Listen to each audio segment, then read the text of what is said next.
Welcome, doctors, to the PLAB 2 preparation series. Today, we'll cover the essential topic of psychosis. Let's dive into understanding and approaching psychosis in a clinical setting. Psychosis is a mental health condition where the individual loses contact with reality. Key symptoms to watch for include hallucinations, where the patient may see or hear things that aren't there, delusions, which are strong beliefs in things that are not real, and disorganized thinking leading to incoherent speech or thoughts. Now, let's move on to the first-ranked symptoms of schizophrenia. These include auditory hallucinations, where the patient hears voices that speak to them or about them. Thought disorders like thought insertion, withdrawal, and broadcasting, where the patient feels their thoughts are being controlled or shared. There's also passivity phenomena, where the person feels their actions or feelings are being controlled by external forces.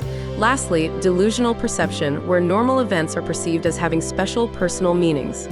When questioning patients with psychosis, it's important to use open-ended questions to encourage a full response. Be non-judgmental and empathetic in your approach. Also observe their nonverbal cues closely. You can use phrases like, "Can you tell me more about what you've been experiencing?" Or, "How have you been feeling lately? And I'm here to help you. Please share what's on your mind." Next, let's explore hallucinations further. If a patient is experiencing auditory hallucinations, you can ask, "Have you been hearing voices when no one else is around?" Follow up with, "Can you describe the voices you hear, and what do the voices say?" For visual hallucinations, you might ask, "Have you seen things that others can't see?" Now let's talk about delusions. If a patient has persecutory delusions, you can gently ask, "Do you feel that someone is trying to harm or watch you?" For grandiose delusions, you could ask, "Do you believe you have special powers or abilities?" In cases of thought disorders, try asking, "Do you feel others can read your thoughts?" And finally, for delusional perception, ask, "Have you noticed ordinary things having special meanings for you?" It's important to assess the patient's insight into their condition. Start by asking, "What do you think might be causing these experiences?" Follow up with, "How have these experiences affected your life?" And ask about their willingness to accept help with, "Would you be open to receiving support to manage these feelings?" We must also assess risk in patients with psychosis. To assess risk to self, ask, "Have you had thoughts of harming yourself?" Or, "Do you feel life is not worth living?" For risk to others, ask, "Do you feel angry or wish to harm anyone?" And to assess their safety, you can ask, "Do you feel safe at home?" Or, "Is anyone hurting you?" Let's briefly discuss early intervention in psychosis, or EIP. EIP services are specialized UK services that support individuals experiencing a first episode of psychosis, typically aimed at those aged 14 to 35.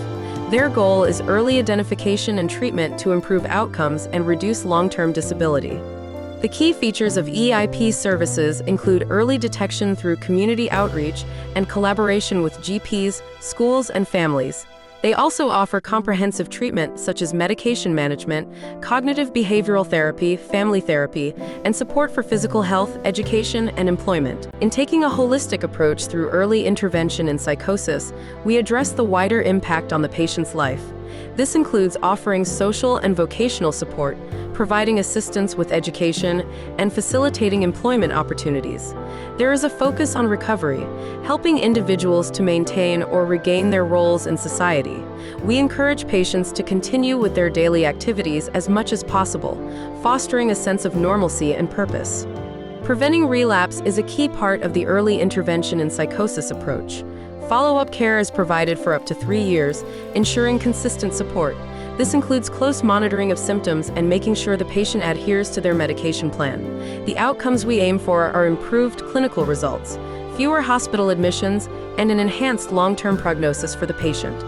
When introducing the diagnosis to the patient, it's important to communicate gently. You can say, "Based on what you've shared, it seems you might be experiencing psychosis." Follow this with reassurance, such as, "Many people go through this, and with the right help, it can be managed effectively." Emphasize the manageability of the condition by explaining, "There are treatments and support services that can help you feel better." Finally, offer support by saying, "We can work together to create a plan that supports your recovery." In terms of the management plan, we need to take immediate action. First, arrange a specialist mental health assessment and promptly refer the patient to early intervention in psychosis services. If appropriate, initiate antipsychotic medication. Offer psychological interventions such as cognitive behavioral therapy and family therapy to help the patient manage their condition holistically. Supportive care is equally important, including addressing the patient's physical health needs and providing social and vocational support to enhance recovery.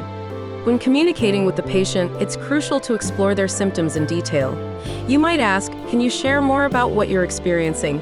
It's also important to explain psychosis in a way they can understand. For example, sometimes people see or hear things when they're under stress. Offer help by saying, we have treatments that can help you manage these experiences. Finally, encourage collaboration by asking, would you like to discuss some options that might help? It can be helpful to have some supportive phrases at hand when speaking with patients. For example, showing empathy with, it sounds like this has been very challenging for you. Provide reassurance by saying, you're not alone, we're here to support you. Encourage the patient by stating, you've taken an important step by coming in today. And normalize their feelings with, many people experience similar feelings during tough times.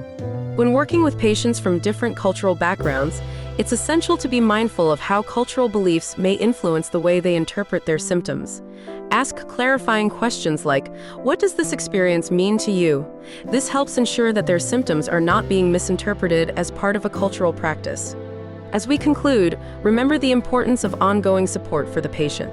Emphasize the need for continuous care and maintain an open, empathetic dialogue.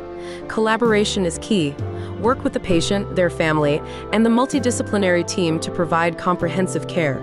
Finally, highlight the benefits of early intervention in psychosis, such as improved outcomes and long-term stability for the patient.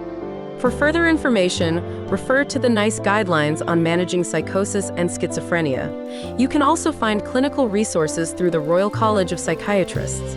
For specific local support, reach out to early intervention and psychosis services in your area.